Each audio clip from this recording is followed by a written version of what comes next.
Yo, how's it going, everyone? Welcome back to Frig Home, transforming your everyday life with deep ends and innovation. My name is Ice, and I'll be your host for today's show. Now, ladies and gentlemen, I understand for those of you reading today's stream title for the first time, it may appear a bit solemn or even melancholic. I know I certainly felt that way when reading it out loud myself.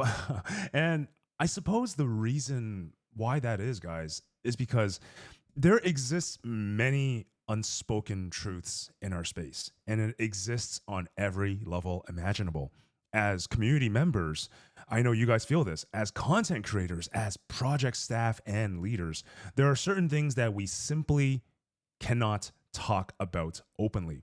Whether that is due to the fear of upsetting another party, or perhaps it is jeopardizing your position in finding potential employment.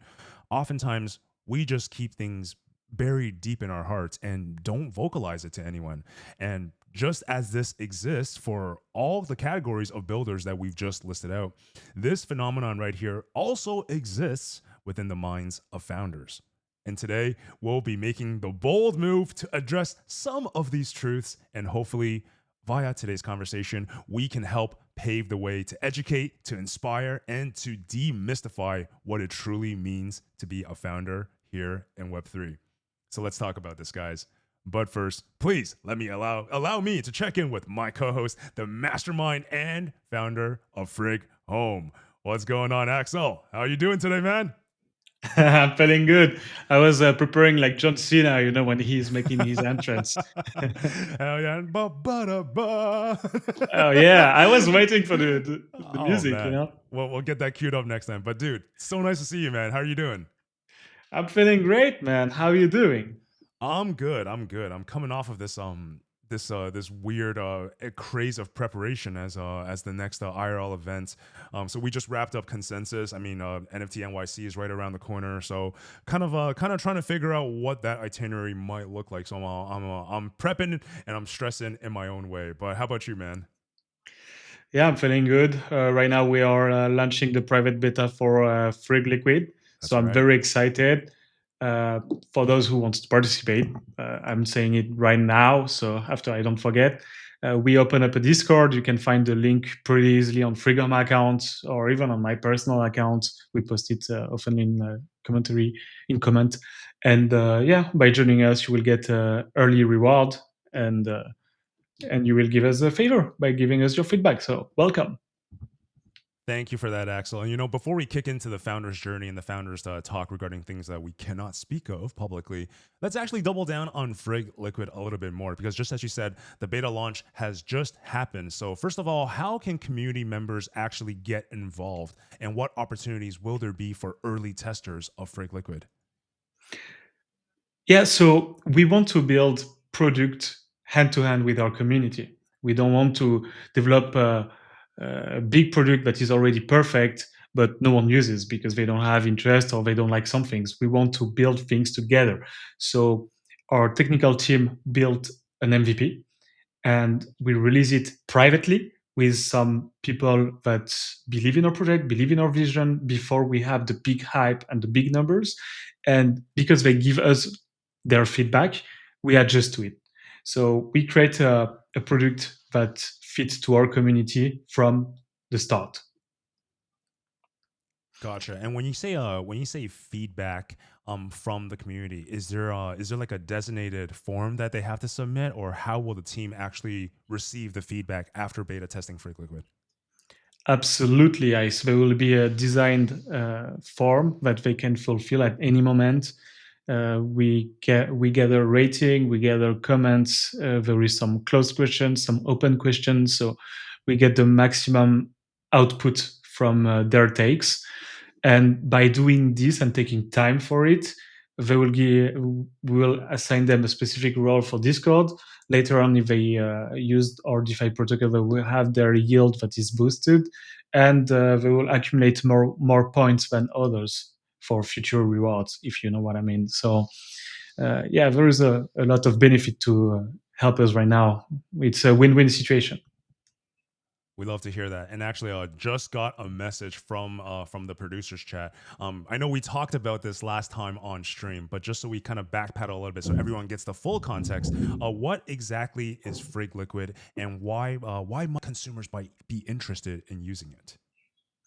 Yeah, so we have two things. We have a dashboard that is an all-in-one dashboard, and we have Frig Liquid. Frig Liquid allows you to trade in a more easy way all the liquid stacking token. This is why it's called Frig Liquid. And also you can track APY directly from one place. So for example, let's say you told me last time you have some staking on Lido. Let's say you want to stake it somewhere else, like Rocket Pool. You will have to open two different launch apps, see, compare the APY, and after do all the, the you have to claim it, you have to swap it, etc. And for us, it will be in one step and in one place. You will have this dashboard that is so simple, UXly wise, and you can swap everything inside. Also, it's more than that. We are also creating a marketplace, and this is for the a little bit long in a longer term.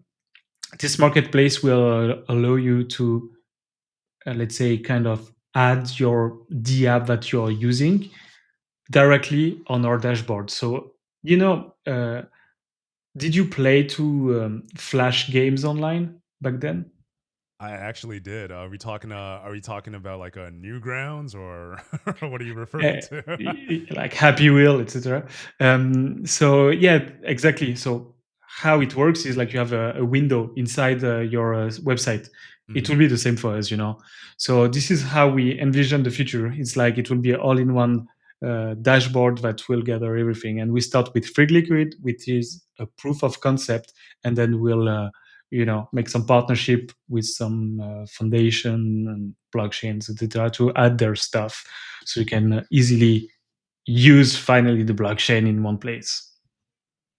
I love that, man. And please correct me if I'm getting this wrong, but from what it sounds like, it's going to be a combination of a lot of tools all in one. It's going to have a marketplace. It's going to have resources for ideal APY seeking, kind of crunching that data. It's going to facilitate the drops, and it's going to aggregate all of this information from multiple different chains. Is from what I'm understanding. But is that correct? Is it going to be pull this information from not just Ethereum, but it's going to be able to pull this from various blockchains, various L1s and L2s? Is that correct? We believe in cross chain indeed. And right now, like if I want to bridge my USDC on Ethereum to USDC on Arbitrum, it will take me about 15 minutes. It's not possible. But with us, it will take you much less, and you will be able to communicate. I do believe, and I know it's a take that some people will criticize me for that, but I don't care. It's what I think. Ethereum is positioning itself as the uh, kind of sub-layer of blockchains, like TCP/IP for an internet, and L2s will communicate with L1, the Ethereum L1 at some point. So how it will work in my mind, there will be right now we saw that most of the L2s are kind of different blockchains to process transaction faster because they go off chain and then they put it on chain. But I do believe that in the near future we'll have much more DApp chain, such as Hype, for example. Gotcha. I actually I'm not entirely convinced that people will be against what you just said, Axel. I think there's a lot of a merit to what you just said, and just for the record, I'm right there with you. I do believe in cross chain. I do believe in chain aggregation as well. I think we talk a lot about onboarding new users into the space, and when it comes down to that, we have to really make it as simple as possible. I know you and I always discuss Yeah. the intricacies behind UI UX and why that is a nightmare for a lot of end users sometimes. I think this proof of concept, this shift towards going multi-chaining to chain aggregation, this is going to be that ultimate disruption, really condensing what it means to have a solid UI UX for the newcomers into our chains. But man, we talked quite a lot about Freak Liquid. We didn't get into the discussion regarding today's subject matter. So why don't we reel that back? We can revisit Freak Liquid at the end of the show, if anything, kind of get that final call to action going there, Axel. But in the meantime, let's talk about the subject matter at hand, and that is about the unspoken truths about becoming a Web3 founder. So to kick things off, Axel, before actually becoming a founder yourself here in Web3, what did you think the life or the role of a founder was going to be like? And did those expectations match the reality that you're now in? No. All right. So it did not match expectations. So what were those expectations? What did you think the life of the founder was going to be like? So I've been 3 times founder. And before that, I thought that becoming a founder will be easy. It's like when you go on the internet, they sell you this as you will be in Bali with your computer, working on a beach, basically freedom. But I don't believe it's this at all. I do believe that it's when you care about something, you have a lot of stress because you want to do good. So just this point makes the life on the beach impossible. Um, the second thing is I do believe that again, when you have those responsibilities and you care about them, you become a slave of your own business. No one talks about this. Everyone is like, yeah, when you're an entrepreneur, it's cool. You can do whatever you want. You can travel all year, etc. Yeah, man, Elon Musk must take maybe 300 planes a year, right? But is he free? No, I don't believe he is free because he has shareholders, because he has a lot of companies, he has a public image, he has a lot of things that chain him. And that's okay, it's about what you want in life. Me, I know I want to do an impact in a multiple way. My vision right now is to make a good impact in the decentralization of the world, of the network of the world. Um, but if you just want to have the foot, uh, you know, let's say the foot routen on the white sand beach, you should not try to be a founder. I would say you should be maybe a solopreneur. Wow, very interesting. That the whole glamorous and luxury lifestyle that we kind of anticipate founders to have. Turns out it's not the glamour and luxury that exists within our minds here. That's you know I guess it was right for me to feel a little bit melancholic and solemn at the beginning of today's show. It truly does match the tone here. And let's talk about this a little bit more, Axel. In terms of the challenges that you kind of had to deal with along the way, right? What would you say are some of the personal and professional struggles that you have encountered as a Web3 founder that often aren't discussed in spaces or on the timeline or on tweets? There's a couple of things. I would say professionally, it would be about management. This is the thing people misunderstand about creating a company in Web3. They think it's just a tech company. You can go degen sometimes. You can just create a token, create hype around it, pump it, and ooh, we made it. It's not like this, man. If you're serious about what you're doing, you get to own the responsibility, and there is no difference. And you have to understand that there is no difference between Web 2 and Web 3 or other sectors. You have a team, you have to manage them correctly. And what does it mean, managing correctly a team? It means listening to them, understanding when they complain, understanding when they are happy as well. And as well, I would say trying to figure out how they think inside your company. Because some people, you don't want them inside your company. It happened to me. We had to fire some people. Some people left as well. It is what it is. But we also, and I'm very proud of this.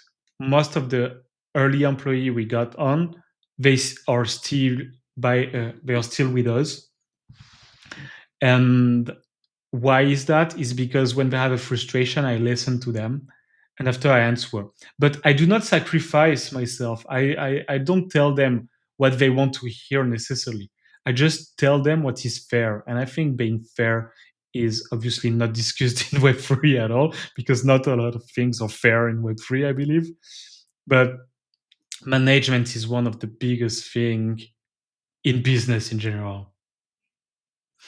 Sorry, and this, I Yeah, forgot. So please go this was ahead. my this was my professional take. My personal take is obviously much more personal than that. Is that um, there is a lot of things, but I will come back on this. Is I didn't take enough time Yeah, to for myself when my dad passed away. I just allowed myself like 3 weeks to recover, and after I jumped back in business right away.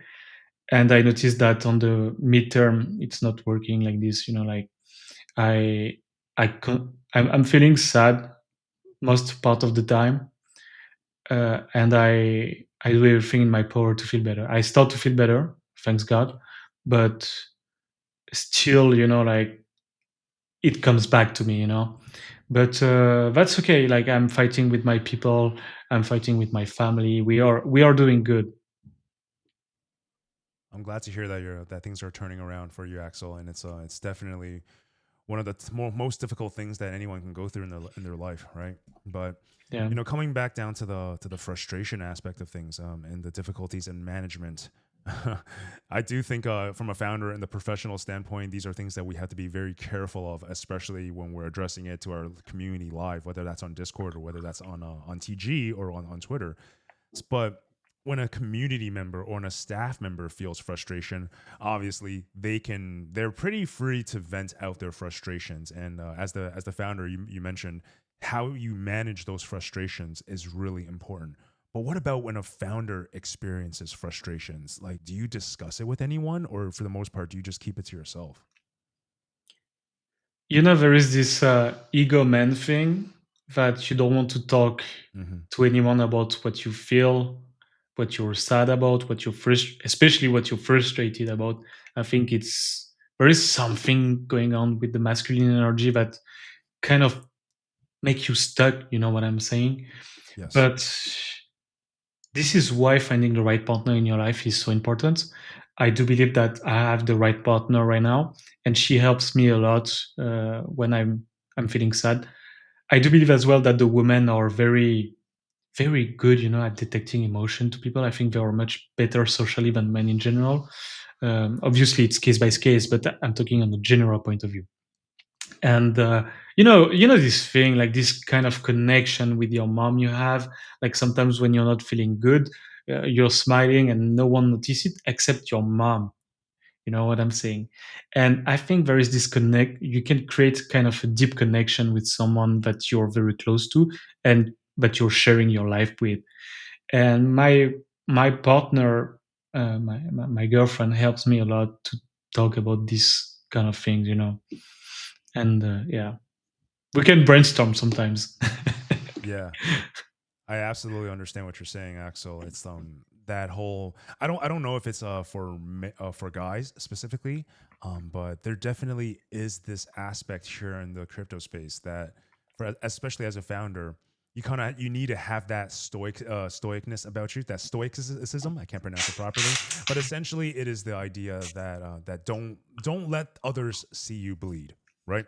Don't let others see you down. You always have to be presenting yourself in a position of strength, in a position of dependableness. And for the most part, that is easierly said than done, because when it comes down to it, yeah, founders are humans too. We get knocked down, we have our personal struggles, we are frustrated just like you guys are, but we can't express it in the same ways because of the aforementioned don't let them see you bleed kind of concept. And I think you bring up a really good point. Having a pillar of support, like a loved one, a girlfriend, a wife, or maybe even having a personal group of very close friends that you can kind of talk about these things with.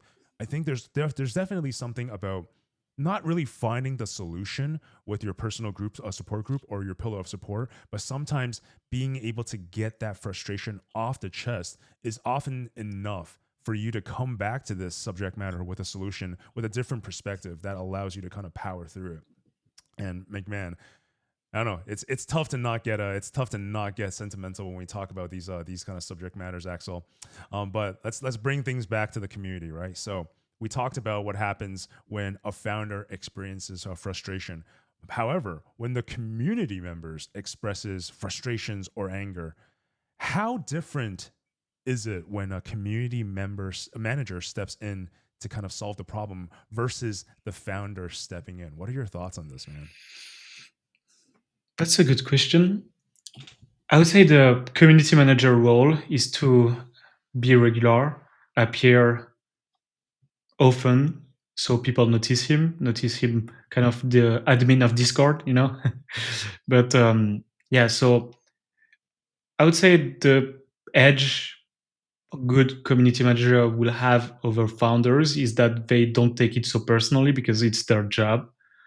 So they are connected to the community 24/24. They understand what's going on. They understand most of the pain or the frustration or even just the online trollers. So for them, it's much easier to communicate because they communicate more. This is also why their voice is much less impactful than the founder voice, obviously, because the founder should appear rarely, I believe. You know, you should communicate with your community, you should read what's going on, but in order to make it impactful, you should communicate less. I mean, privately in a Discord chat or Telegram chat. Why is that? It's kind, you know, when you were at school, you had a group of friends, and let's say there is a guy that talks all the time and communicates all the time. People likes him, people hates him, whatever. Like they know him. And there is this cool guy that never talks, just observe. And once every week, he comes up, stand up for his ground, and talk something very smart. And people will listen and think, "Oh, this guy is smart. You know, this guy makes sense." So I think this illustrates pretty well the difference. Um, I do believe as well, and I will give a little weakness to the founder for this. If I'm being completely honest, is it's very easy to build things, believe is the best thing in the world, and when you comfort yourself to the market or to some people that do not even represent the market, they're just haters, that you get it personal and you get angry, you lose your composure. A good community manager won't lose that. So yeah, you have to be careful with your PR when you're a founder and you go out there and talk. That's incredible, Axel. You know, it really goes back to the idea that the weight of our voice truly does matter, right? And I've seen this I've seen this many times throughout the walk of life here, and that's the idea that the less you say, the more gravitas it actually carries. So it's interesting to see how that actually translates over into the team management side here of Web3. But let me ask you You, this. Yeah, please go for it. you, Yeah. yeah, you know you're an anime fan, right? Oh yeah, absolutely. Yeah. I just saw your Yeah, avatar yeah, doing yeah, this. yeah. Uh, so look, Naruto talks all the time. No one takes him seriously when he's a kid, right? But Sasuke, that talks rarely, when he speak, people listen. Interesting. You know, I know we're going down another rabbit hole here, but I love this topic so much, and it's just that it definitely is the way that the initial season kind of rolled off, right? As Naruto being this troublemaker, he talks a lot. People don't listen to him. Whereas Sasuke much more quiet, but when he speaks, especially with the whole like the girls are into him kind of element, there's a little bit more tension. There's a little bit more weight behind what he says.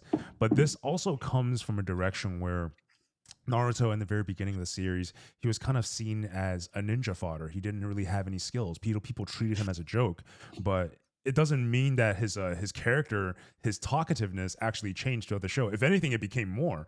But the thing is that as he became more powerful, especially in Shippuden, as his accomplishments started to change and reshape the world and the ninja world as they knew it, his level of speaking, it didn't really diminish. It actually can continue to carry on. He started to talk even more. But I feel like the more that he has accomplished, the better received the kind of his talk no jutsus has become like into the future. Do you think there's anything from that any truth to that statement?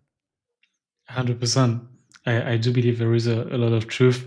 I do believe Japanese animation is it's very powerful because you can relate to it. Mm-hmm.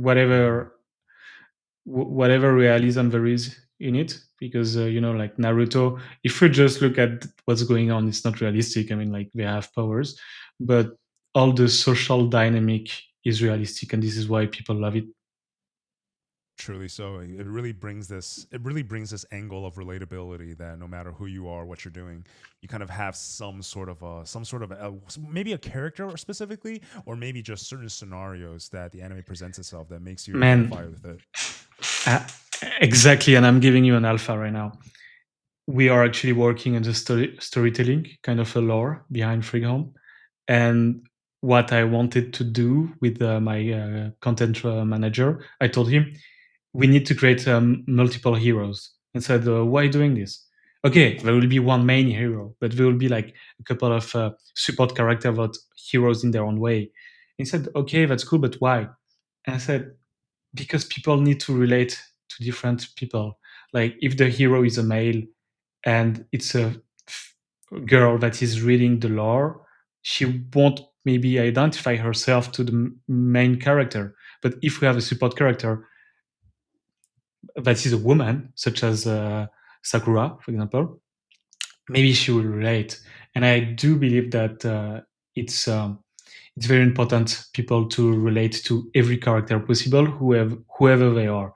We all played when we were a kid, with our friends, role play, etc. In in uh, in kindergarten, whatever, and we were all different. Like, we maybe I was Naruto, and maybe my friend was Sasuke because he identified himself more with Sasuke and me with Naruto, and someone else was Jiraiya. No, I hope not, but you know what I'm saying. I mean, I think we all have one or maybe several Jiraiya's in our life, whether that be a mentor or be that guy that teaches us, the stuff that we're not supposed to learn until we are of a certain age. But either way, I love Jiraiya, man, and I love the idea that you guys are integrating heroes into the Frig Home lore. I love the idea of having people that we can really see ourselves in. I like the idea of having multiple points of relatability. I think these are all fantastic methods of getting people more entranced in the ecosystem. But before we actually move on to the next topic, I'm really glued to this now. So thank you for this, Axel. But how will these heroes actually be a part of the Frag Home ecosystem and lore? Are they going to be representations of certain concepts, or perhaps are they going to be actual people, or perhaps AI agents that we can speak to and interact with? How will the heroes actually work? So it will be a story, and those heroes will be directly linked with our technical release. So it's a story that takes place in a near future city, so like cyberpunk a little bit, and we are going through the the narrative. So basically, it's a AI agent that is the most powerful thing in the world that took over the planet and that is centralizing everything to optimize humanity. And there is a character that wants freedom, so he is trying to disrupt the modern world to make it more free, while people are brainwashed. And it's not easy. So you follow his journey along the way, and there will be some kind of Easter egg. I decided myself the name of the characters.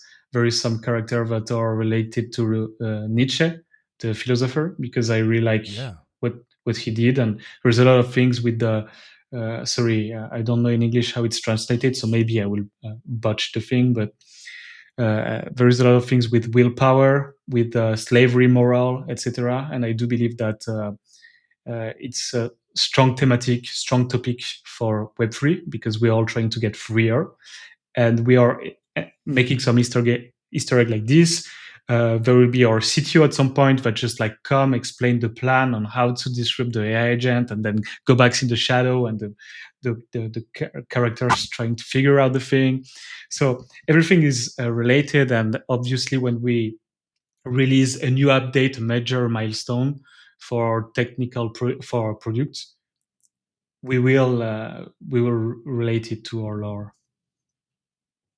Very fascinating stuff. And, I love that you mentioned willpower because this actually presents itself as a fantastic segue to one of the topics that I did want to speak to you about. So, on the topic of willpower, on morale, and just things that are so trendy in our space, it's it takes a very disciplined founder to sit and assess, thinking this, okay, these things are on the trend right now. The algo is pushing it. Everybody is talking about this.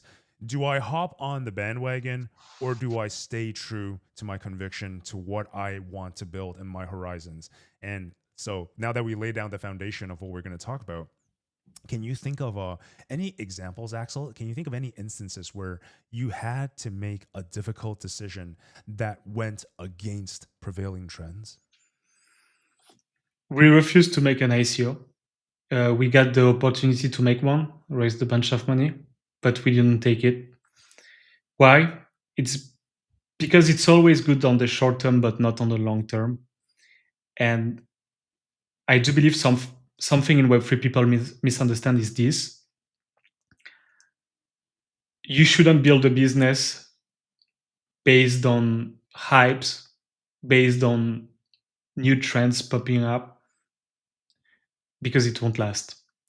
You should build a business with what your guts tell you.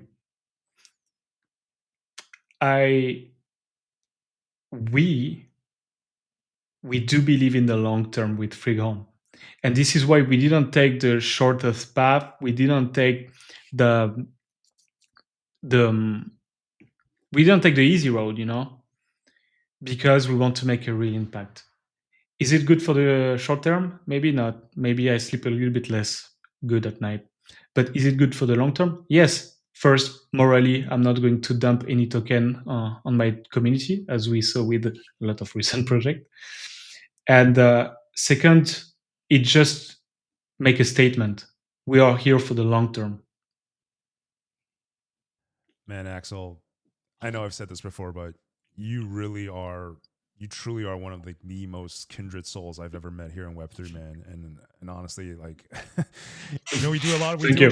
we do a lot of shows throughout the week, and it always, you never cease to amaze me with just like how genuine you are. And man, I don't know how else to say this. Like this is not the professional side of me speaking. This is now the personal side of me speaking. But damn, bro, I want you to succeed so damn bad. You have no idea, Axel. And Thank you. it's really about what you're doing, right? It's about making a real impact. It's about providing value. It's about providing that quality of life improvement to everybody around the world. And it shouldn't be based on just hype and trends on something that may last only 1 or 2 days. And I know how hard it is to fight against that, because so many people coming into our space, another thing that we don't talk about, which is also the ugly truth, is that a lot of people coming into the space, they're here for the momentary opportunistic chance to earn wealth and to get money, right? And Yeah. to fight against that, it goes against human nature. It's almost nonsensical for humans to fight against that. So bring things back to reality, to the virtues and to the things that are important to a founder. I think it is so difficult to do. It takes so First, much willpower. yeah, I love what you're saying, because I was actually reading a book from Nietzsche yesterday. That is, oh man, sorry if my translation is bad, but I believe it's beyond good and evil, something like this, maybe. Sorry, I can't translate French to English for this precise literature, right? But he made a quote that was very interesting with what you're saying. He said, "Be careful by when you are hunting monsters, you can become one. Staring into the void start to penetrate under your skin." And I do believe this is what most of the Web3 founders are victim of. I do believe that maybe not 100% with all these meme coins, etc. But I would say a good 70% of the founders comes with genuine interest to build cool stuff and make an impact. Then a big part of them think that it's impossible or it doesn't matter because well, if they are just attracting farmers and people that do not care about tech, that's okay. It's still an early stage, but they do believe it's done. It's like this. So they switch from this good sense of, okay, I'm going to bring value to the world, to fuck it, man, I'm just going to get my cash, become a millionaire, and spend the rest of my life in Dubai, And I have no problem if they don't scam, right? But most of them lets the void penetrate under the skin.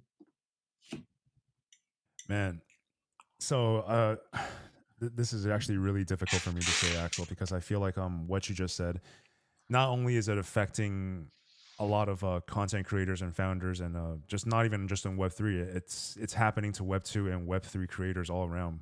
And in a way, I feel like I may have succumbed to that line of thought as well. And just for reference, the book that Axel is talking about, audience members, is Nietzsche, Beyond Good and Evil. And the line that he was referencing, which I think you did a perfect job exemplifying, by the way, is whoever fights monsters should see to it that in the process, we do not become the monster ourselves. And I think there is a lot of truth to this, because when you're trying to fight against the grain, you're trying to do something right for the world. You have this one vision, you have this one virtue that you're holding so close to your heart. But when you actually really get into the trenches and see the dark world for what it is, you also see the other people that have been combating it. And along the way, as we learn how to combat these monsters, we see what other people are doing. And if everybody else is doing this and there are no repercussions, and they're finding success in doing so, at some point you kind of get sucked into that way of thinking, right? It's like, should I be doing the same? If everyone else is finding success while taking this shortcut almost, won't I enjoy the same level of success if I just repeated after their footsteps? And I gotta say, man, it is very philosophical, and is really making me sit here and think about quite a handful of my life choices right now. But I might need a couple of minutes to truly process what the impact this is going to make on me and the way I perceive the future of my life. So in the meantime, Axel, why don't we bring it back to the second topic that we were going to discuss today? And of course, that is about balancing a founder's vision, the product focus, with Web3 hype. So first off, you mentioned the way that you kind of see things with exemplifying Beyond Good and Evil by Nietzsche. And that being said, how do you personally navigate the tension between building a solid product versus the external pressures that Web3 hype brings to the table?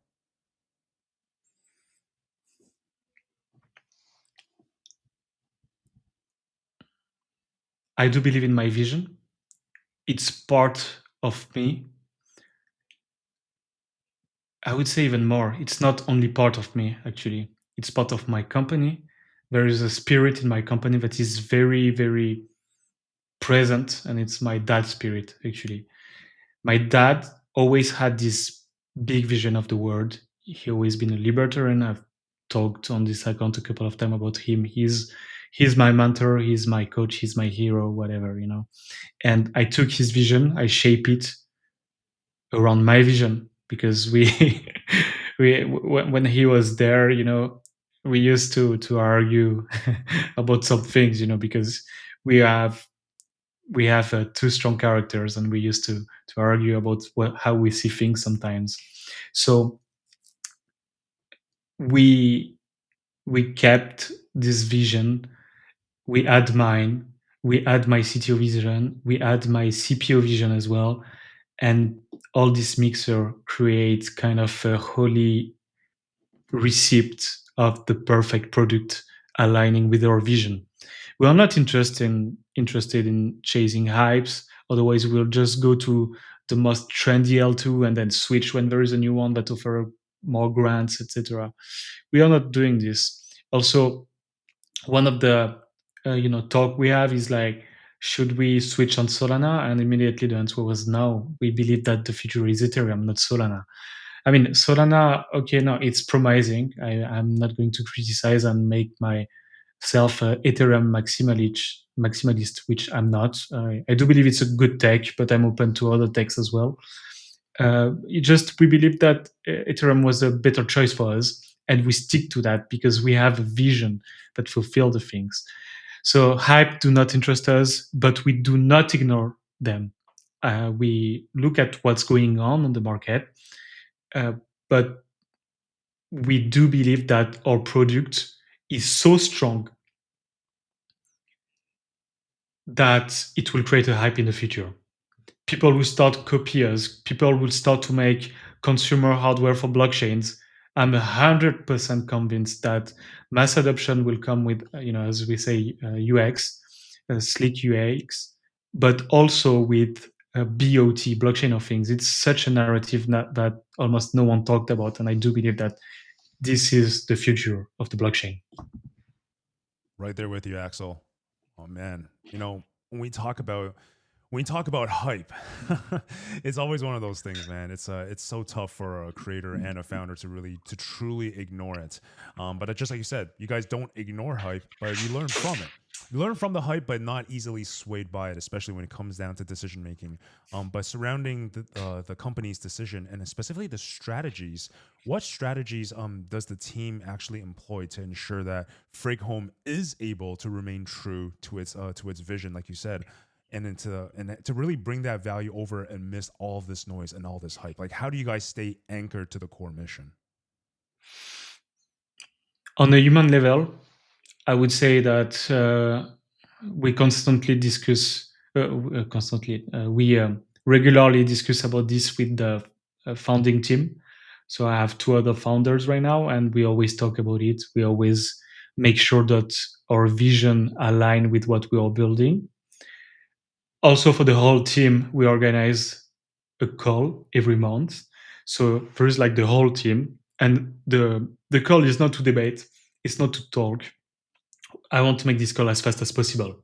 So it's only me talking. There is no debate. There is no questions. It's just me talking. Okay, 50% of it is updates, and 50% of it is vision. So there is a big part of the vision. So everyone is aligned. Obviously, we have a Slack, and I post message quite often in the Slack to make sure people, you know, get motivated. And I do believe human is such a complex machine. Some people want, I don't know, the glory. Some other people want the money. Some other that they just want to live their passion, etc.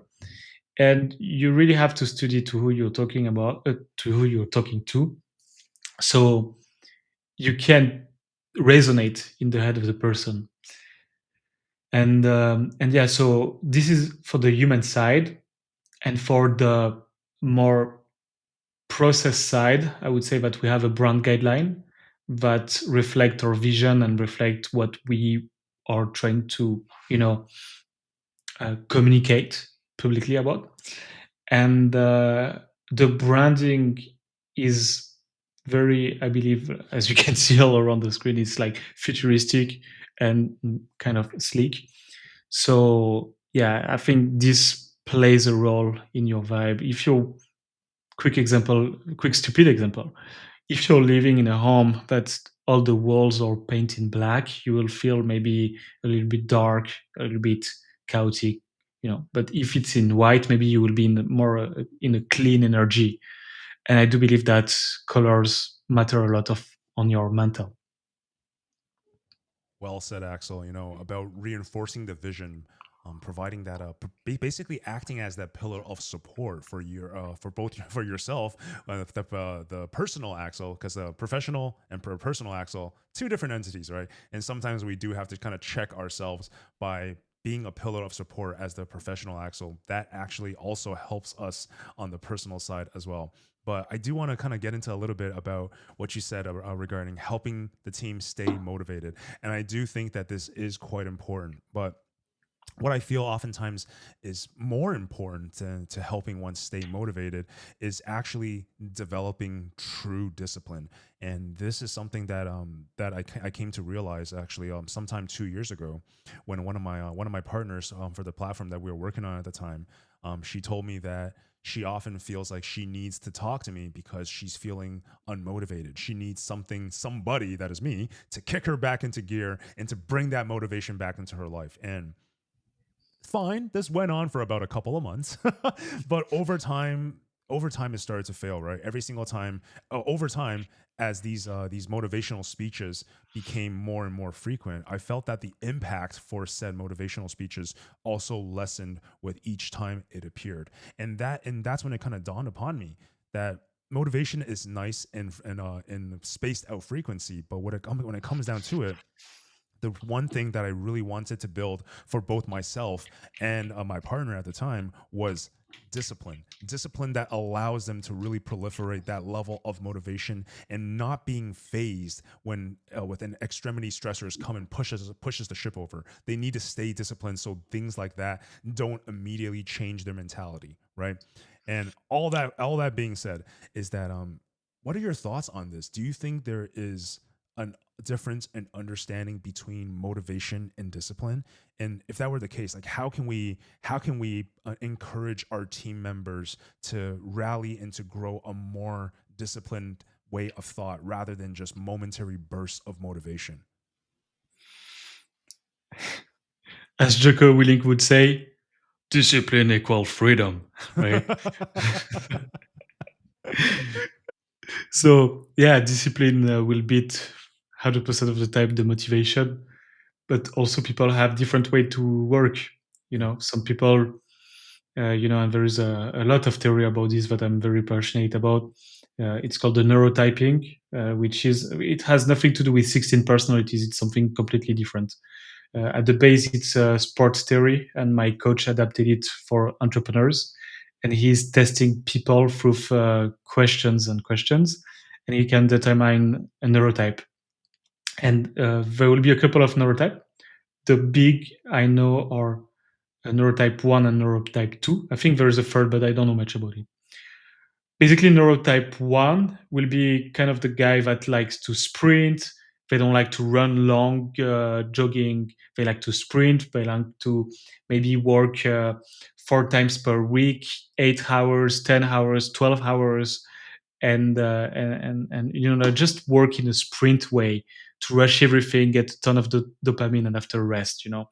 While the neurotype 2 would be more people that likes to jog and last. So those people can work like 7 hours per day for 3 years without winning.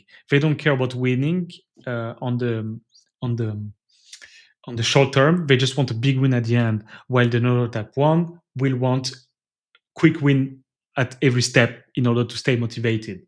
So and so it's important to understand, all the factors, and after you can understand how the person, like you can predict somehow how the person is, but even more, and it's something that I did to almost every close people around me, is a test popularized by another Canadian that is called Jordan Peterson.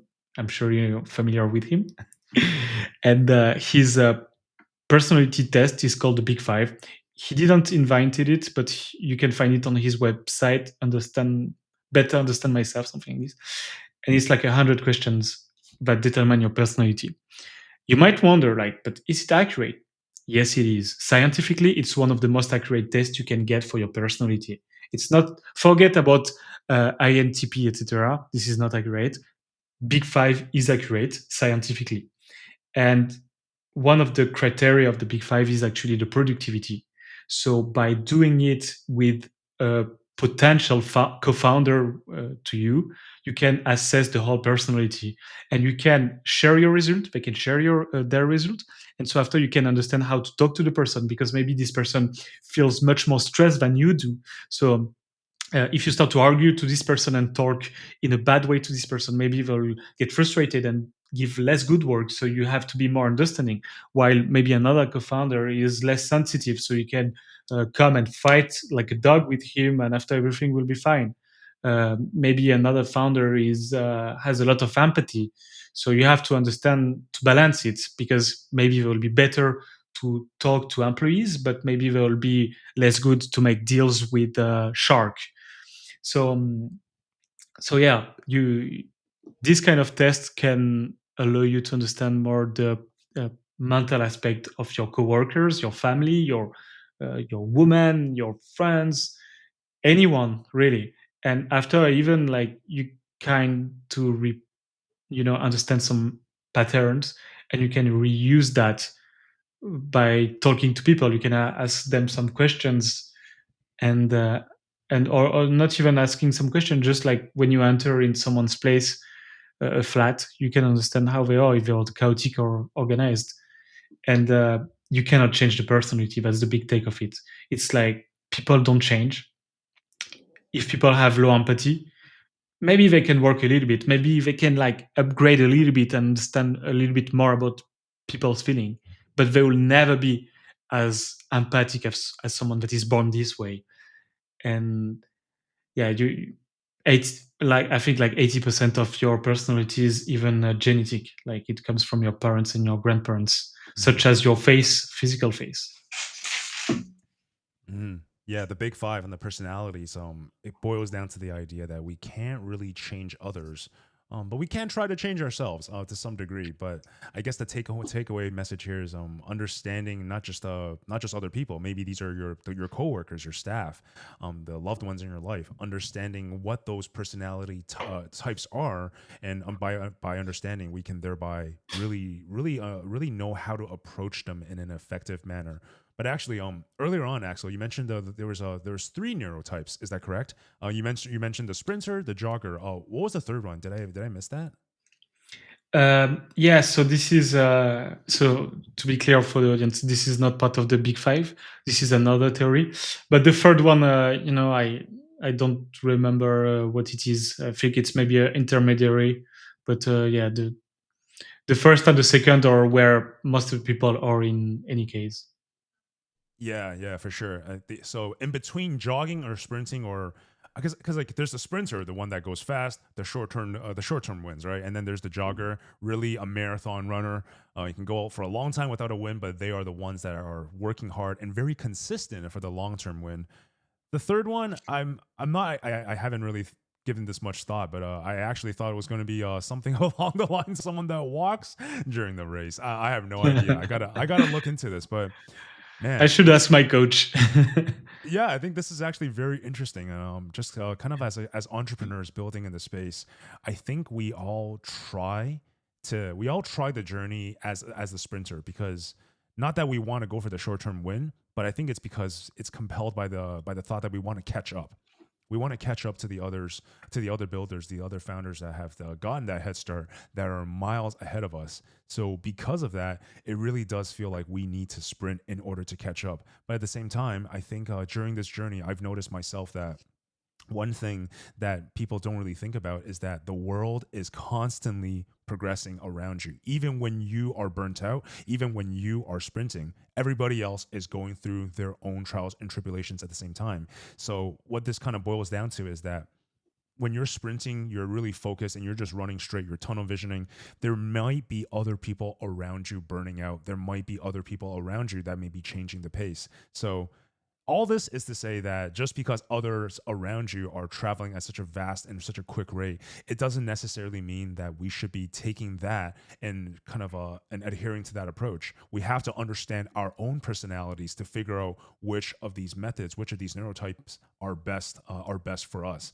So personally, for myself, I feel like I should probably restructure the way I think and kind of go for that jogging mentality here, because I think I've definitely fallen into the camp of being that guy that works like maybe 8 or 9 hours and maybe for 3+ years without truly winning. But I really do wanna stay here for the long haul, and I really do want to aim for that long term win. Yeah, I cannot go too much in details because my coach master it much more than me because it's not my job. But as I understood, it's something. I don't even know if you can change category, to be fair, because Oh, it's okay. yeah, it's like it's the chemistry that happens in your brain with the dopamine, etc. Like how you react. And for those who thinks they're always late, I'm always thinking this about myself. I'm not perfectionist, I would say, because I think it's not a good trait to have. But I'm always thinking that it's not enough. I'm only 27. I'm a third time founders. But I always think that I'm late for something. But I will say this sentence for myself and for everyone that thinks the same thing. Man, chill out. every time you're sleeping, there is at least 1 billion people that are awake and working. So chill out, like just do the best you can when you're awake, and that's it. Things will. I believe in the force of God to guide you, and as they say in the Bible, men's fight and God win. So if you have to win, you will win.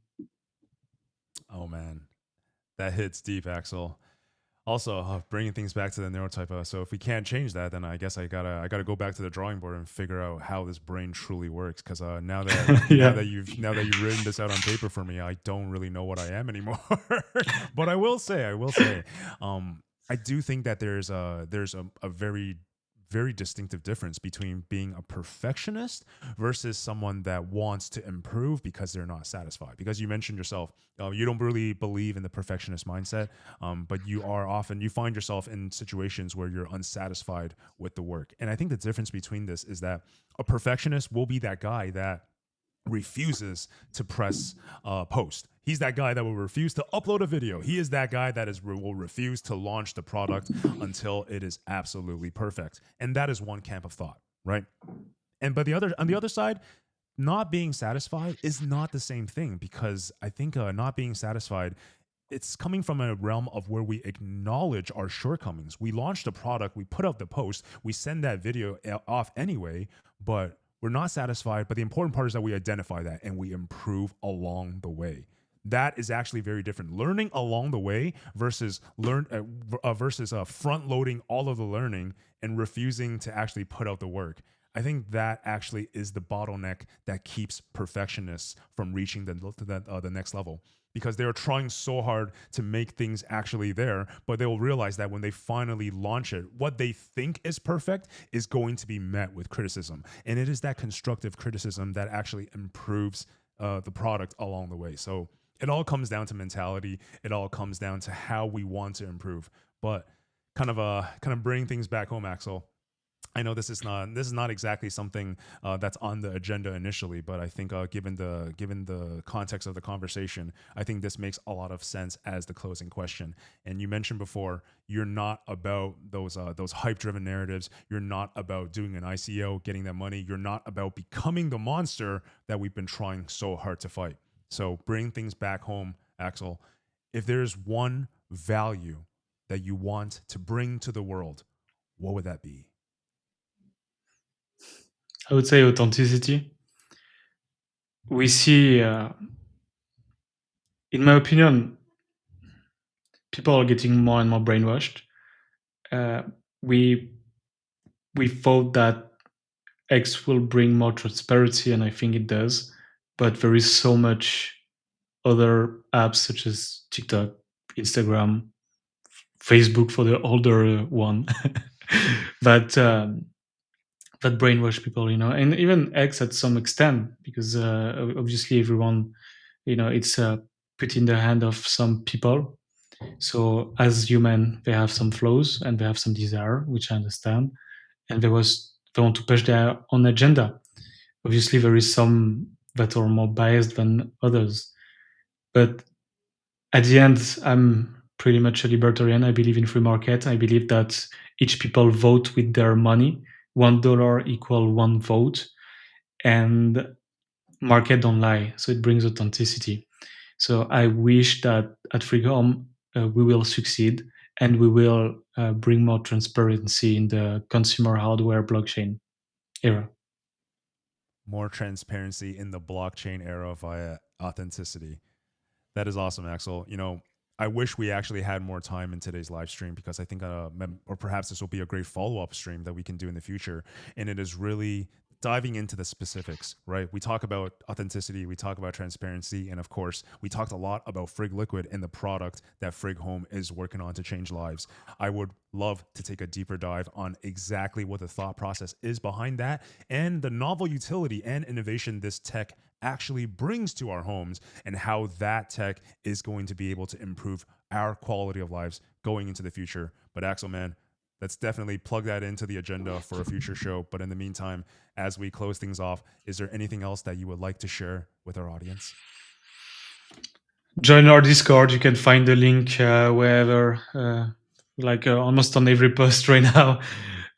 We are launching our private beta. There will be rewards that are distributed fairly among the people that help us. It's a win-win uh, partnership. Let's say you help us build the product, and we help you by giving you some rewards. So join, join us.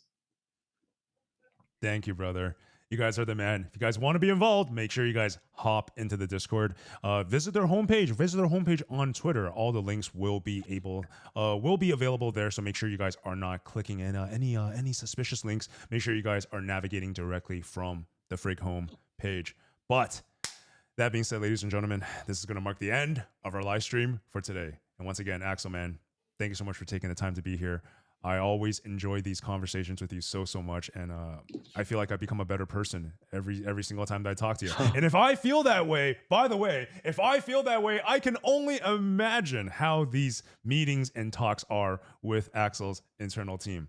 You guys, honestly, I'm talking to you guys right now if you're listening, but you guys, honestly, you guys have one of my favorite people in the space as your stalwart leader, one of the most genuine human beings, one of the most kindred souls, as I said, that I've ever met in the space. So you guys are in good hands, and I can only imagine that these talks with you guys come off much more frequently and much more impactful than it is for me. So man, shout outs to you guys. You guys are very lucky to have a man like Axel at the helm. I'll just go ahead and say that. But anyway, guys, make sure you guys are following the Frig Home House account. And remember to actually hop in their Discord and turn on those notifications so you guys don't miss out on any of the latest updates. But until then, this is going to be Ice and Axel signing off, and we'll see you guys in the next one. Take care, everybody.